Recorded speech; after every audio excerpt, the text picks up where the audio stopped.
Okay, the first exercise that you'll do on the calorimetry is learn how to read a thermogram. And so there's an example thermogram on Blackboard that you'll download, print off. And I've animated it. So here's what you're going to do. You're going to get a ruler, okay? And you're going to put the ruler on there and line it up with the pre-period data points and draw your pre-period line, okay? So you extrapolate that line across. And then you move the ruler up to the upper part. Look at that. Isn't that nice? It moved up very slowly. Then you draw, starting from the right, you line it up with those lines. You get a trend line with the ruler, and then you draw your mark there. Okay. And then you do some calculations. You put the ruler on here, and you measure how far the distance is. And you take 63% of that distance. So 0.63 times 2.5 inches is 1.5 inches. So then you slide the ruler over there and you know, until that 1.5 inch mark intersects the data. So you're looking at this 1.5 inch mark. I mean, I've got the dotted line to kind of show where that is, but you move it over to where this mark, this data line hits that 0.63 line. And then you actually measure the distance between here and here. Now, if those lines are parallel, it'll still be 2.5 inches. But if they're not parallel, then you need to kind of move it over there and see what that delta is. And then you measure this difference, and that's 2.5 inches. You also need to move the ruler over here and measure how many degrees are there per inch. So if we move the ruler over here, we would see that, you know, this 10 degree mark that's a little less than an inch. If you move this ruler over there, you'll see that it's about 12 degrees per inch. And so you need that slope as well, because you need to calculate the delta T. So this right here, you get from the y-axis.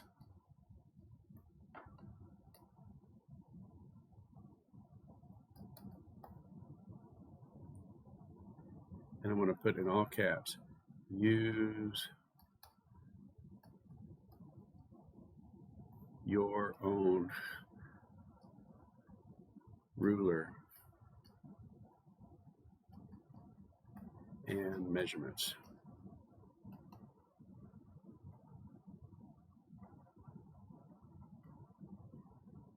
Don't take 2.5 inches per 12 degrees per inch as the slope, because that, I don't know what, you know, when you print it out on your printer and you've got your ruler or whatever, I have no idea what your y-axis will be. So I'm not saying that 12 degrees C per inch applies to anybody else's. That's what I've got on the screen. Okay. So you use your ruler on your y-axis and you say, okay, you know, it's so many degrees per inch or inches per degree, and you figure out what that slope is, and then you can convert it yourself in your handout. Okay, but on this particular screen, that delta T is about 30 degrees. So that would be the delta T we would use for all of the calorimetry calculations, you know, for this run.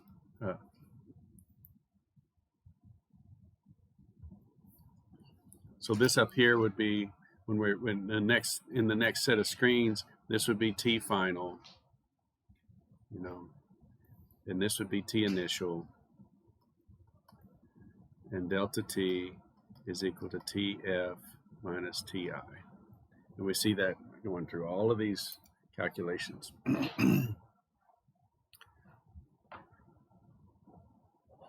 Okay, so let's look at a different one.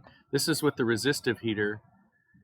It's a nice slope. We talked about these calculations last time. If we were going to calculate a delta T, you can see here that those lines are not parallel. This one's sloping up, this one's sloping down, and so you would need to maybe, you know, figure out with that ruler, you know, maybe it's an iterative process to find that 0.63 difference, but it's pretty easy to do. You measure the 0.63 difference here and make a point.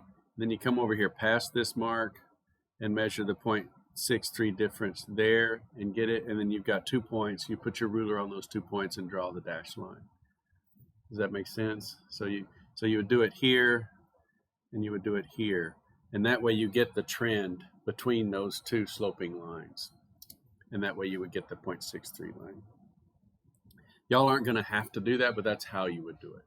Once you get to into the lab, like the second and third week, you'll have a spreadsheet that does this for you, and I'll have a video on how to use the spreadsheet.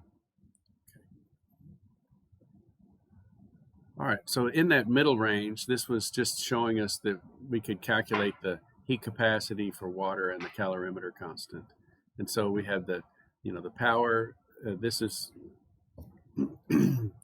this is an important calculation. I times V. So the current times the voltage is equal to the power.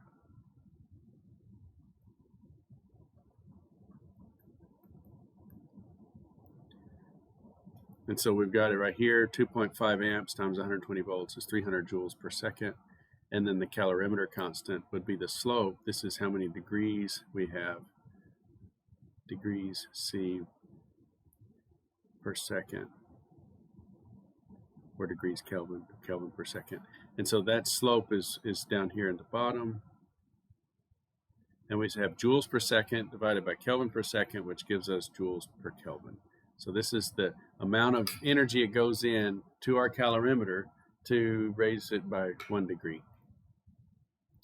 We could divide that by the amount of water that we have, 480 grams of water, and we get 4.23 joules per gram Kelvin, which is very close to the specific heat of water. It's off a little bit because we have glass and all of the components of the calorimeter. Okay.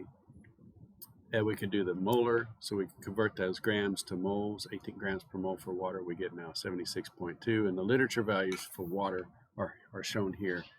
So it's a little higher. We need a few more joules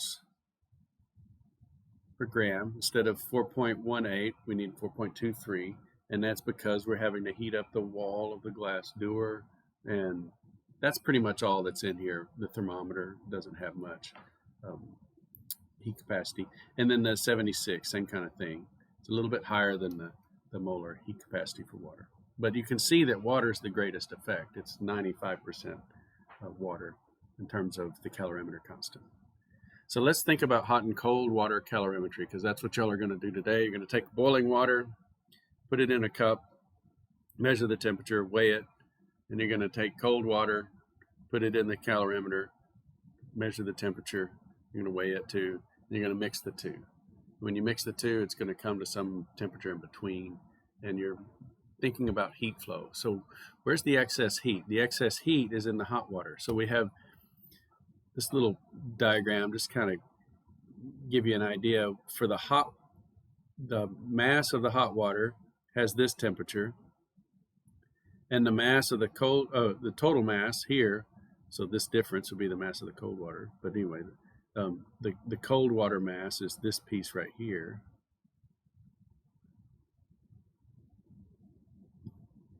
And this is the temperature of the cold water. And this is a nice illustration of the way we can kind of break the system up in our brains.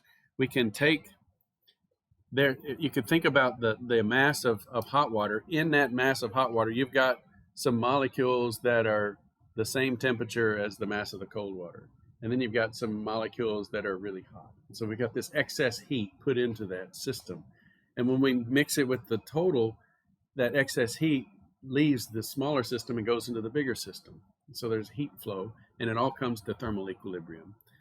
And so we can think of this in terms of the system and the surroundings, okay, that this excess heat is in the system and it's going to flow into the surroundings. So that first law, again, the minus the system is equal to the surroundings. So the surroundings are water and the calorimeter parts. And so the surroundings, again, we break this piece into water and the calorimeter. Calorimeter is all the glass, the little stir stick, the thermometer body, all those different things.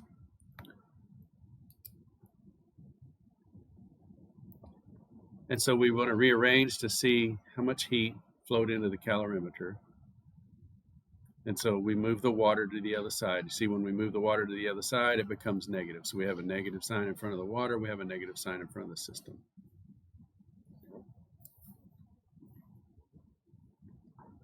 Okay, so then this is what happens after we mix it. So that's before the reaction. And then after the reaction, we see this. So the cold water is warmed up, the hot water is cooled down. Now they're mixed. And if this were a perfectly insulating system, you could just calculate the mass weighted average. So you could take a certain mass of hot water and a certain mass of cold water, mix them, and it would come to the, like if it was 50-50, the temperature would drop to exactly between, halfway. The cold water would come up halfway, the hot water would come down halfway because it was a 50-50 mass. But if it was, say, see if I can do this in my head, if it was like 33% of the hot water and 67% of the cold water, then the hot water would come down a lot further because there's more cold water. So it would come down to like 2/3 closer to the cold water than the hot. So you could do that mass weighted average. But we also have the calorimeter parts. And so the actual is going to be a little bit less than the theoretical because some of the heat's going to go into the walls of the container. So it'll drop a little further. To warm up that glass, we're going to use up some heat. So that's where Qcal is. Qcal is the heat going into the glass and the parts of the calorimeter. So here's the heat released from the system. Okay, so we can kind of think of this as the heat going all the way down to T cold, right? That's the excess heat. So it goes all the way down to T cold. That's all of the heat that left the system. And it's the mass of the hot water times the heat capacity for water times the delta T. So the final was Tc minus Th. So it's a negative number here. Tc is less than Th, so it's a negative number. So Qsys is negative, which is what we expect. It's releasing heat. So negative heats mean it's going out of that item. Okay, the heat captured by the water is now the total mass. So we've taken that excess heat, pulled it out, we've stuck it into the total mass of water. And so now we're using T final, the actual temperature, minus the cold. So this is the temperature's rising from T cold to T actual. And that's the heat that flowed into all of the water. And then we can solve for the calorimeter constant because we know all of these numbers. We know the mass of the hot, we know the mass total, we know the final temperature, the cold temperature, the hot temperature. And so then the calorimeter also was at the cold temperature, right? That's the walls of the container. They're at the cold temperature. The walls are going to warm up a little bit to the actual. So that's how much heat went into the container.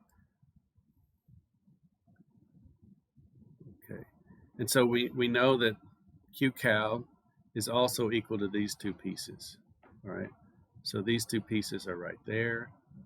And then this delta T came down underneath. And so C, the calorimeter constant, is equal to the heat of the system and the heat of the water divided by delta T. So there's all of the numbers, and we know every one of those from our measurements. So we're going to measure all of these things in the lab. So we'll use the calorimeter to measure. We'll measure the actual temperature, the cold temperature, the hot temperature. We'll measure the mass of the hot water. We'll measure the mass of the cold water and add those together to get the mass of the total. We already have the T actual and the T cold.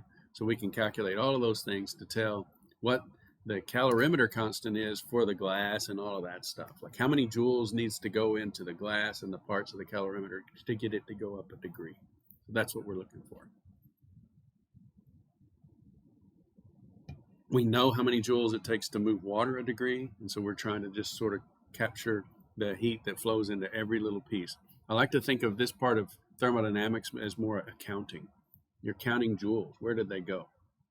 And it's not that hard. You put it all in a spreadsheet, you've got your temperature measurements and your mass measurements, and you can do it. Okay, then the next week, so not today, but next week, we're going to be doing bomb calorimetry, where we put a combustible substance into a little steel bomb, we have it in a little pan, and then we first of all we turn the little top of the bomb upside down, and we wire the bomb. So we have to take this little fuse wire, and it's really fun. You get your little skills out, and coil these little wires around and make a little. It makes it look like a little light bulb filament, And so you make a little light bulb filament, and then you put the pan on there so it's really close to the filament. Then you turn this over, and you put your sample in the pan, and you make sure that the light bulb filament's touching your sample. And we're going to run electricity through that light bulb filament, and it's going to get really hot, and it's going to set the sample on fire. It's going to burn the sample in like 35 atmospheres of oxygen. So it's going to be a lot of atmospheres of oxygen, So it's stuffed full of oxygen. You punch the button, the light bulb filament burns and catches your sample on fire, and all of that happens inside the bomb. And that's the little red rectangle. So that's the Q system. So we measure the length of the wire, because later when we dump it all out, there's going to be a few unburned pieces of wire. So we measure the unburned pieces of wire. We know how much heat comes from burning the wire, and we can subtract that out, and we've got then the excess heat is what came from our sample. So if our sample burned completely, we open the bomb and we should see just moisture in there, the moisture of combustion, and a few little bits of wire. If we open it up and it's real sooty and nasty, it didn't burn completely. So sometimes when you fill it with oxygen, you don't get a good seal, and you think you filled it up to maximum oxygen, and it's not filled. And so you don't have enough oxygen to burn the sample. So that's the most common mistake, is not getting a good amount of oxygen in your bomb. Okay, then you light it off, and you just have a sooty mess. And so we've got an ultrasonic tank in there. You throw it in there, and it cleans all the soot out. So we're good. So this is the math behind it. So again, the same kind of first law application, but here now we have the heat released from the system. So if we know, like let's say we're doing a pure substance, like benzoic acid, okay? We know the molar mass of benzoic acid, so we can weigh out the pellet, and we know how many moles we put in. Sometimes you don't have a molar mass. Like if you're doing the protein content in wheat or something, you're going to make a little flour pellet. You have the percent protein, the percent carbohydrate, the percent fat, and you don't know the moles, but you know the masses. And so you could do this by mass and do the specific heat of combustion, which is the enthalpy per gram of substance, not per mole. So sometimes you don't have the per mole values. Sometimes you have the per mass, or the specific heat values, and that's okay. So this would change. If you had mass, you would just do mass here, and you'd have a specific heat of combustion. If you have the molar values, then you use the molar heat of combustion. Okay? So here's the amount of heat that comes from burning that substance, and you get this much heat. Okay, so that heat flows into, so we're using a standard like benzoic acid to calculate the calorimeter constant. So we know how much heat came from the benzoic acid. We have to measure the mass of water. Okay, so we know the mass of water. We know the temperature of that water before the experiment. We hit the little initiate button, ignite button, and it burns. And it's really anticlimactic, right? You punch the button and you don't hear anything, you don't see anything, but you do start to see the temperature rise. So you're looking at the little temperature gauge. I know it's kind of sad. There's no big bang or anything like that. And that's actually good, because if there was sound or any kind of expansion, you would be doing work, and we're trying to capture all the heat. We don't want any work to be done by this thing. We want only heat. So giving off sound would be would be doing work. It's be expanding and creating pushing back the atmosphere. So it's good, at least scientifically, that we don't have any bangs or anything like that. And I may have taken away the TA's joke if he's going to say, all right, be careful. When you punch the button, get ready. And everybody punches the button and nothing happens. But something does happen. You just don't know. So then you look at the water. You have the mass of water. You have the heat capacity of water. And then you have the delta T. So you measure that from the thermogram.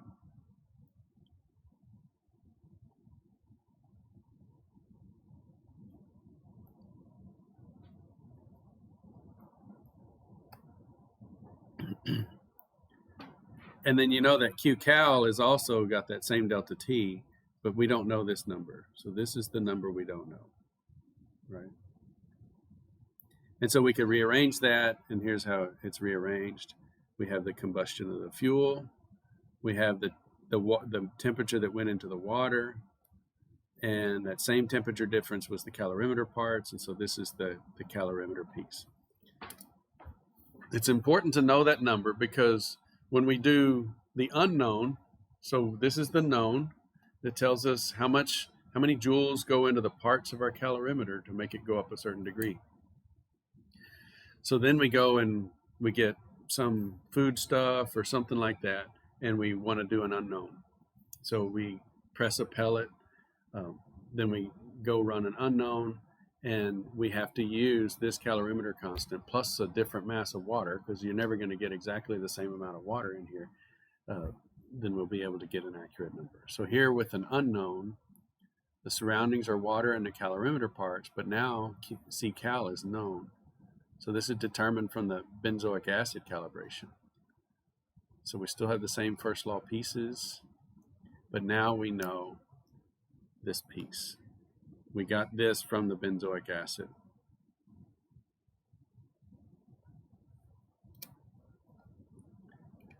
We measure a different mass of water, so we need to make sure that's updated for our unknown calculation.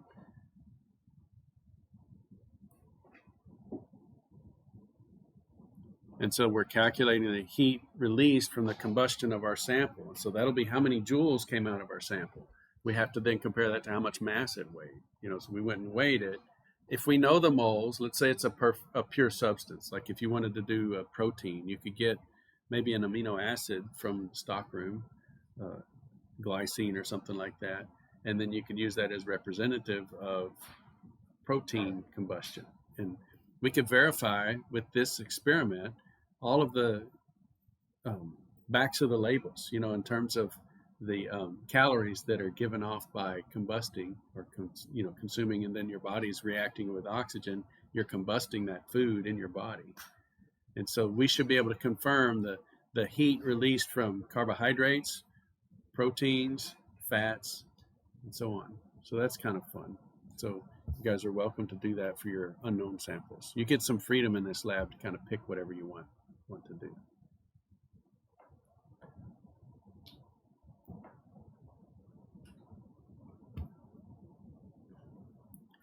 And you'll begin lots of practice of this, like today's lab where you run a certain amount of current through a certain voltage for a certain amount of time. This is how we do those calculations. So the heat that came out of that was like 3,600 or 36,000 joules. What's the calorimeter constant if this caused a 3.6 degree rise in temperature? Again, it's the heat or the energy over the degrees. So this calorimeter constant would be 10 to the 4th joules per degree. This is one that easy to calculate at home. 1200 watt hair dryer is going to pull 1 amp volt.